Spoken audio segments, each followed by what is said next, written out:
From the European Parliament here in Brussels, this is Raw Politics.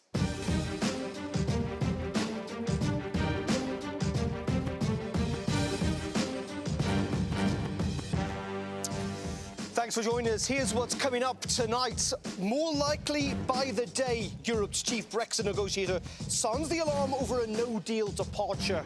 Irish rights, why Irish citizens in Northern Ireland say Brexit is threatening their rights. NATO fractures, the US and Germany squabble over spending as the alliance marks 70 years.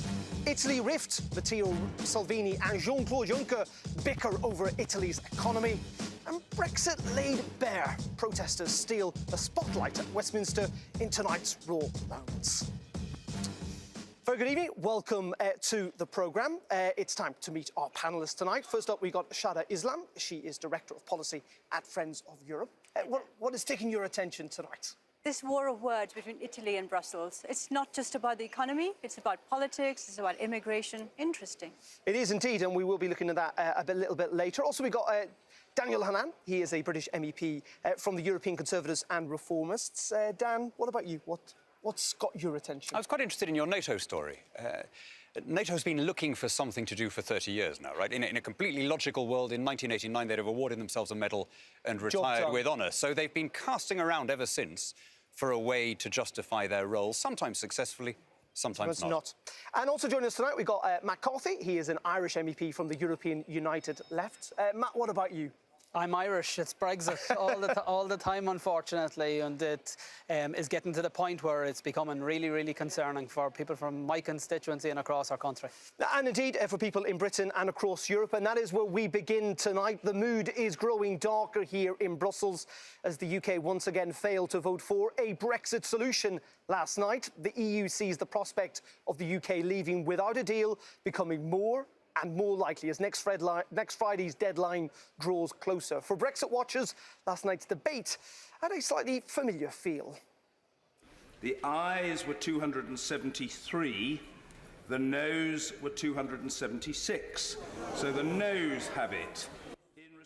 All four votes on Brexit compromises were rejected. The one that came closest to success, a proposal to keep the UK in the customs union, failed by just 3 votes. It was the 15th time Parliament voted down a Brexit solution.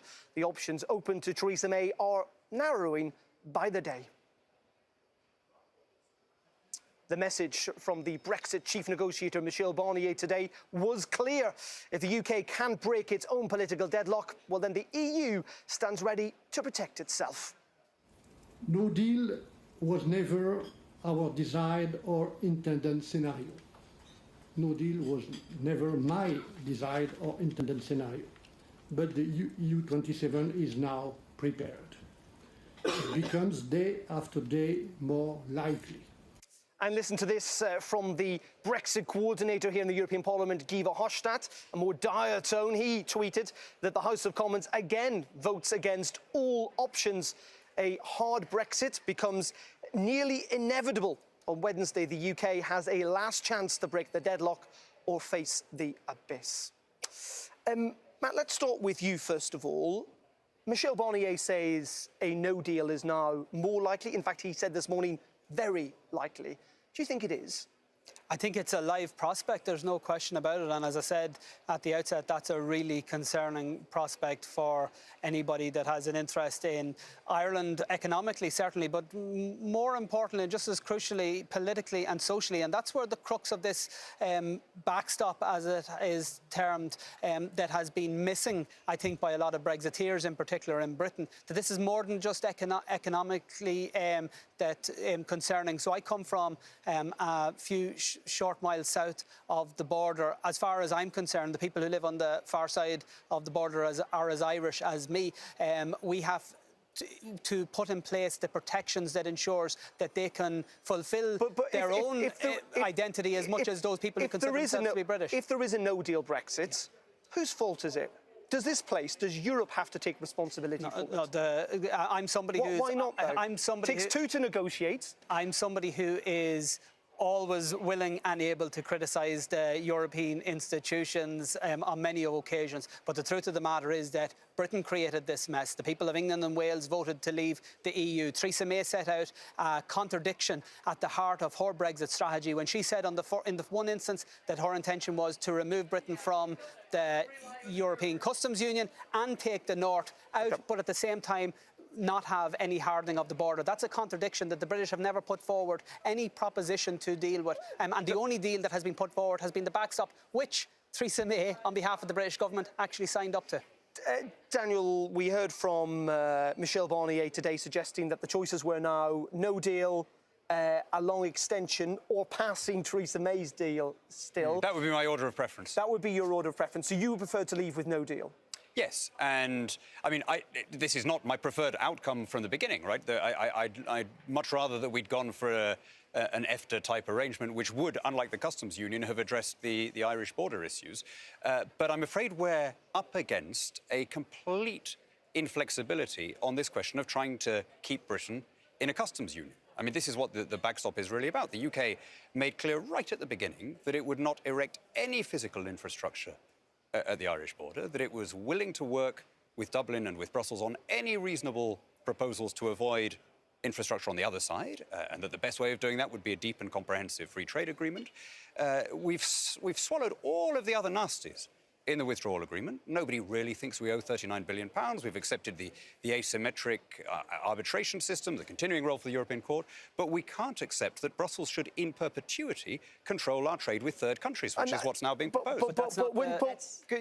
Just to put this, but you stood under the Vote Leave banner campaign for, which said that taking back control is a careful change, not a sudden stop. We will negotiate the terms of a new deal before we start any legal processes to leave. Yes.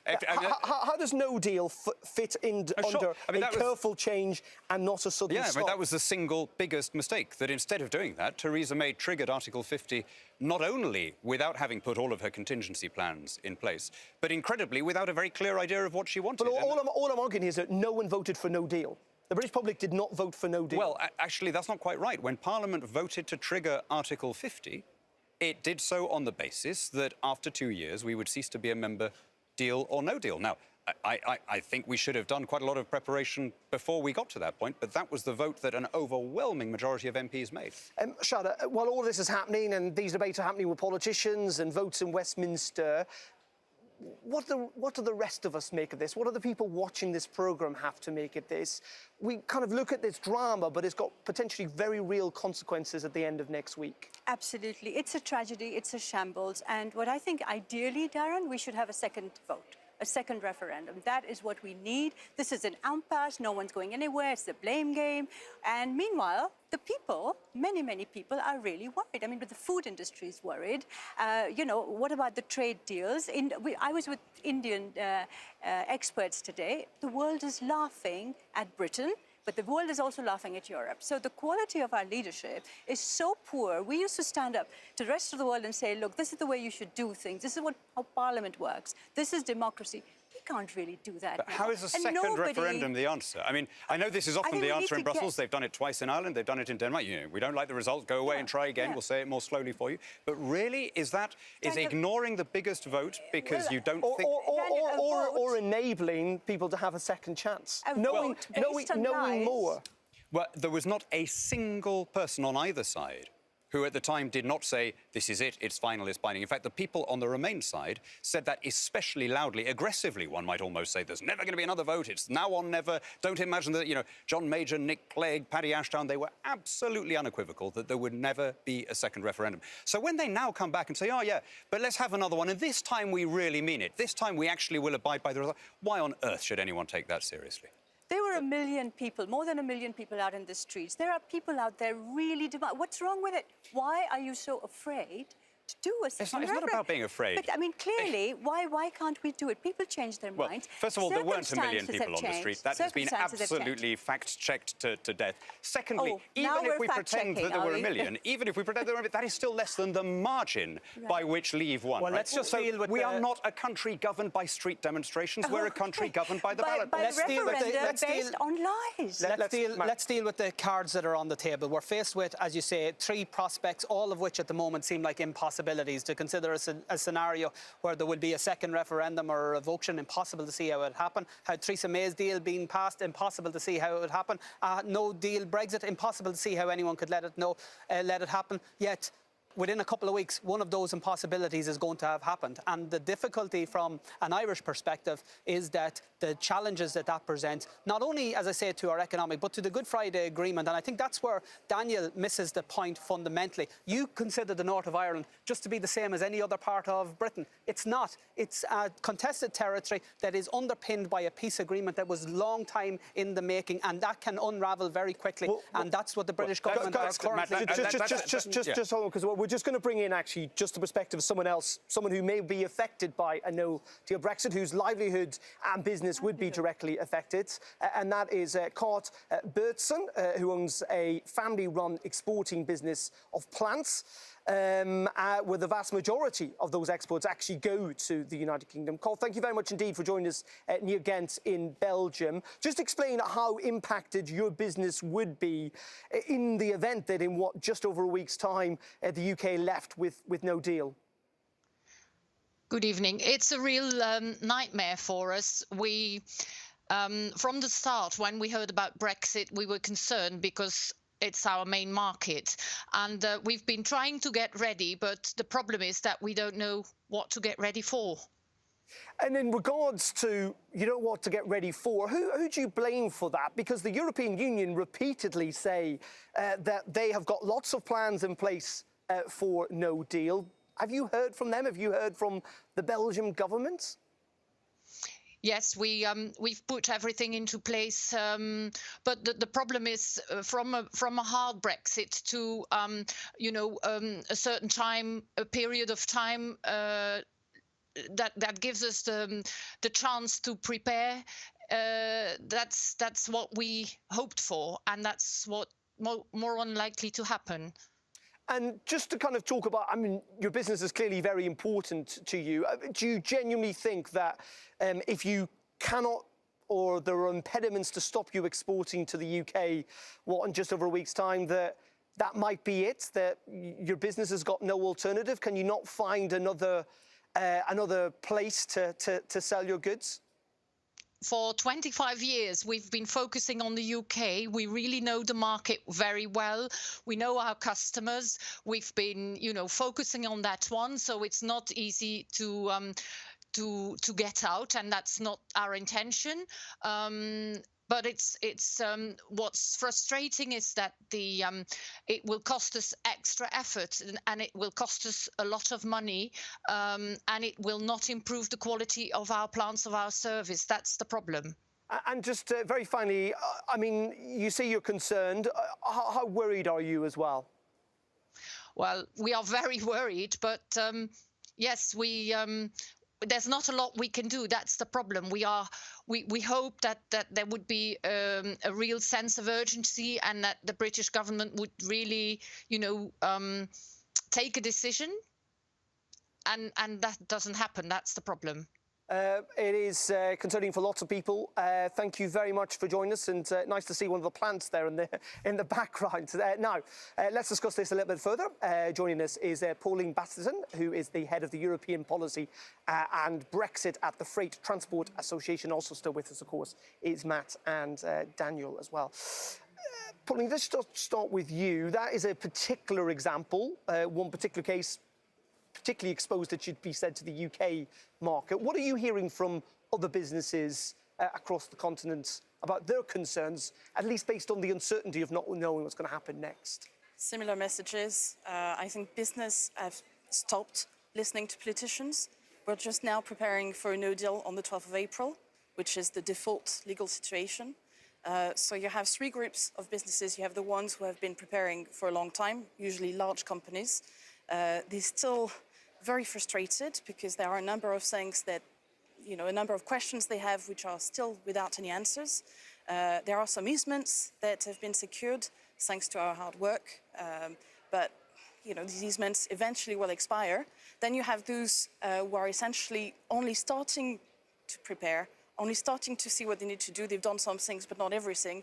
And you have the ones, especially on the continent, who are just saying, well, this is just too much, so What was wait it? and Is it see. too much, though, or are they being a little bit irresponsible? Why are they not reacting? This is not potentially very far off.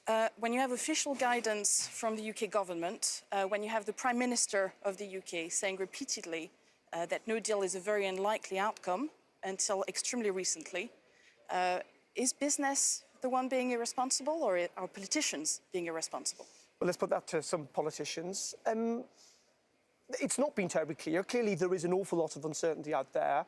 That's not good for business. Of course it's not.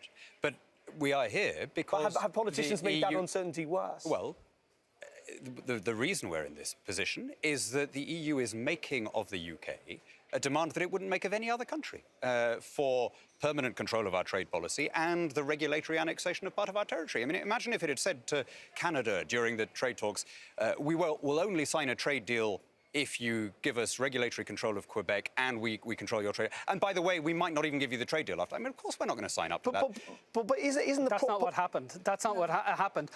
Let's make, just to clarify, the proposal put forward by the European Union was a backstop that covered the north of Ireland. It was Theresa May's proposal that would encompass the entire United Kingdom, as she would see it, and then turned around a number of weeks later and said no British Prime Minister would ever see it. The reason we're in the difficulty that we're in is because of British government bad faith. Let's just go back to the Good Friday Agreement, because there are a number of underpinning principles. One is the principle of consent. That is where everybody agreed, Irish Republicans as well as everybody else, that there'd be no constitutional change to the status of the north of Ireland. This is a constitutional change. The constitutional change is Northern Irish economy is a constitutional change. Is removing the north from the EU. That's the big constitutional change against the democratically expressed wishes of the majority who voted. The second thing is the rights of people in the north to be British, Irish or both. The British government is already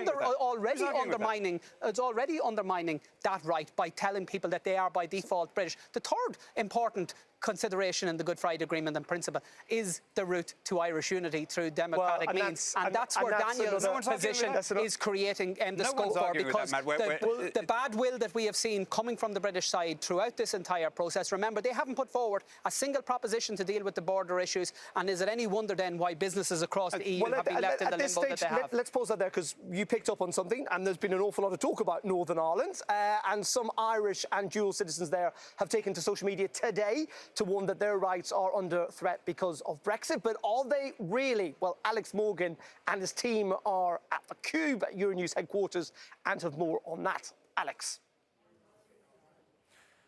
Hello, Darren. Well, we really are just days away, aren't we, from what was an extended Brexit deadline. And here we are having these conversations, asking these questions. And look, I can tell you, we have been going through the tangles of this all day. It is a very complicated, very niche issue that's actually been brought up here. And we are, at this stage, coming to talk to you now, waiting still for a clear answer from the UK authorities. But let's take you through where all this came from today. This is Emma D'Souza. This is a tweet she posted. She is living in Northern Ireland. She holds Irish nationality, but she was born in the north. Why does all this matter? Well, you'll remember Northern Ireland is part of the United Kingdom. Of course, the south is the Republic. But under the Good Friday Agreement, people can identify as Irish, British, or both. So this, Emma was saying, is fine until Brexit comes along. She says here, well, now the Home Office, she says, is redefining the definition of an EU national. Only Irish citizens will remain an EU national after Brexit. They're saying they're imposing British citizenship on the people of Northern Ireland. She's suggesting here there'll be a blanket imposition of British citizenship. Now, why? Well, after Brexit, there'll be this EU settlement scheme where people will be able to apply to stay in the UK. It's very important to say the British government and the Irish government saying Irish citizens don't have to do it, but they can do it. Well, Emma is saying people born in the south can apply and get on paper a guarantee of their rights, but if you were born in Northern Ireland, her legal default position is British. She's saying she's considered as British as well as Irish. She doesn't want that. And this is cutting to a real central question here. It is a question of identity. And her case, relating to a rather niche court case about wanting access to full EU family rights relating to her husband, has sparked wider concerns and a wider conversation on social about how people identify. Look at this tweet here. People saying here, thank you to everyone for the solidarity. The people of the island voted for the Good Friday Agreement and the right to be Irish or British or both. It's to remind the UK government they cannot have both, you know, you can't be stripping people away. There's also other tweets here. Born and bred in Belfast in Ireland. I'm as Irish as anybody born in Dublin. That, of course, is the south of Ireland, saying we cannot have two tiers of people who consider themselves to be Irish. And then let's bring this one here. This hashtag, we've been seeing a lot of this. We are Irish too. This is people now saying we do not want to be considered British by default. We want to have the chance to apply for the same EU settlement schemes, even if we were born in the north of Ireland in the UK. It's niche, it's technical, but it's coming down to a question of identity. People say here saying, as you can see, I will never hold a UK passport. I was born Irish. I will die Irish. Now, it is worth saying, we have not seen the tone from the UK authorities or the Irish authorities suggesting that anybody should be having to surrender a sense of who they are. But you can see here a real sense of concern. And on that particular question about whether people born in the north will still be able to apply for EU schemes or whether they will be legally considered default UK and Irish, we are waiting for a detailed response from the UK authorities. We'll have that in a full Euronews article. But Darren, you can see here, just days away from Brexit, people are anxious, people want clarity, and we hopefully will give some of that on Euronews.com, so do check us out there. Alex, thank you very much indeed. Interesting stuff there. Matt, I'll get a quick reaction from you first of all. Is there any substance to this, you think? Have you heard anything in regards from what the Irish government have said about this potential denial, as some would see it, of the EU citizenship if they're born in the north of Ireland? Well, clearly there will be a diminution of rights. For example, the rest of the citizens of the EU will have a right to elect members to the European Parliament. Citizens in the north of Ireland won't, even though they are by right under international law Irish citizens. And Emma de Souza case that has been mentioned there has shown that when an Irish citizen has interacted with the British Home Office, they have told her that you are by default, British citizen. And this goes to the heart of why the backstop is needed. Because even though we celebrate the Good Friday Agreement, there is numerous aspects of that agreement that haven't actually been adhered to in legislation by the British government. So people, quite rightly, across Ireland are saying we need legally enforceable guarantees from the British government in relation to our border. Irrespective of this particular case, but what it has done, it has stoked up, not just in Northern Ireland, but elsewhere in the UK, a stronger sense of nationalism within the United Kingdom. Do you think in some ways Brexit has been bad for the UK as a country? Well, first, on the specific story, the UK government, unlike, by the way, almost any other government in the world, always, since long before the Good Friday Agreement, allowed people in part of its territory to claim the citizenship and carry the passport of another country. Of the country and one of the reasons that it did so is because in every town in mainland Britain, you have Irish connections. In fact, virtually in every family, including mine. So we have a continuing interest in the prosperity and success of our one land neighbour, which is why it is such a pity that when we are offering all versions of avoiding a border on our side, short of joining a permanent customs union, no one is prepared to engage with them. Okay. Pauline, just very quickly, one-word answer if you can. We heard from the EU today suggesting they are fully ready for a no-deal Brexit. Are they, yes or no? Of course not. No one is. OK, thank you. That's quite a scary thought. Thank you very much indeed all for joining us. Much appreciated.